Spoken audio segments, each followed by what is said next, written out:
Ça pique mais c'est bon. Anne Romanoff. Chris Deslandes, vous Oui. avez pas aimé cette passation? Mais non, hier. Oh. Il est jamais content. Oui, hier c'était la passation de pouvoir à l'Elysée et Anne Romanoff m'a demandé de regarder la cérémonie à la télé pendant qu'elle jouait au golf avec ses amis.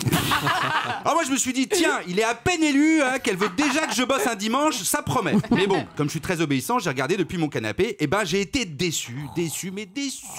C'était long et pénible. Aucune ambiance, pas d'animation, pas de DJ, pas de bar champagne, pas de carré VIP, aucune fille à poil près de la piscine. D'ailleurs, il y avait même pas de piscine, rien, pas une Kardashian, pas un live de Pharrell Williams. À côté du festival de Cannes, c'était un comice agricole. Pourtant, il y avait tout, hein. Les photographes, le tapis rouge, les starlettes, le buffet. Sauf qu'il n'y avait pas Monica Bellucci, mais Marielle de Sarnez, ce qui rend pas pareil, je vous l'accorde. Et puis 1 heure en tête-à-tête avec François Hollande, c'était long. Surtout pour Laurent Delahousse qui savait plus quoi dire. Il ramait tellement Delahousse qu'il pourrait avoir sa place dans l'équipe de France de canoë-kayak.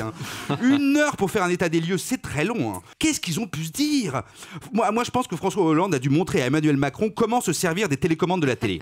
Ah non, faut dire que ça peut prendre du temps entre la box, la télé, CanalSat, le câble, AV. Et puis il y a le code nucléaire. Mais bon, connaissant François Hollande, le code nucléaire, ça devait être sa date de naissance à l'envers, alors ça ne prend pas 1 heure.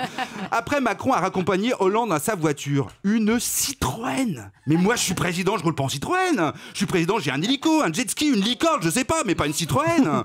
Après, il y a eu le collier super moche, immétable en soirée, à moins d'être un rappeur américain, le petit discours de Fabius, le discours de Macron, et après, il a serré les mains à tout le monde. Pas un seul tchèque. Les 21 coups de canon, c'était pas mal, mais c'était avec des balles à blanc, alors ça sert à rien, hein. Ça serait plus marrant avec des vrais, les Parisiens feraient moins les malins. Oui, vous habitez la capitale, mais tous les 5 ans, il y a un petit risque. Ensuite, la remontée des Champs-Élysées, là encore pas moderne le type. Le type, il a les champs pour lui tout seul un dimanche. C'est le patron. Il y a la police avec lui, l'armée, tout, c'est le boss, c'est sa journée. Et il remonte l'avenue dans une vieille Jeep toute naze, conduite à 2 à l'heure par un barbu en uniforme. Mais un pot d'audience, que diable. Manu, fallait faire péter la Ferrari. Fast and Furious 8, en live, dérapage contrôlé sous l'Arc de Triomphe, ravivage de flammes, et tu te tapes un petit 240 jusqu'à la Concorde. Ah, rebelote après chez Anne Hidalgo, tête à tête, discours, Marseillaise, resserrage de main. Un des types qui était déjà là le matin à l'Elysée. Mais il a une mémoire de poisson rouge ou quoi, ce mec? Moi, un type à qui je serre la main le matin, je m'en souviens l'après-midi. À 18h, j'y étais encore avec Emmanuel Macron, on a passé la journée ensemble. Le type, il a pas 40 ans, il a 250 ans. Des journées comme ça, j'en souhaite à personne. Vivement la semaine prochaine avec le nouveau gouvernement qu'on rigole un peu.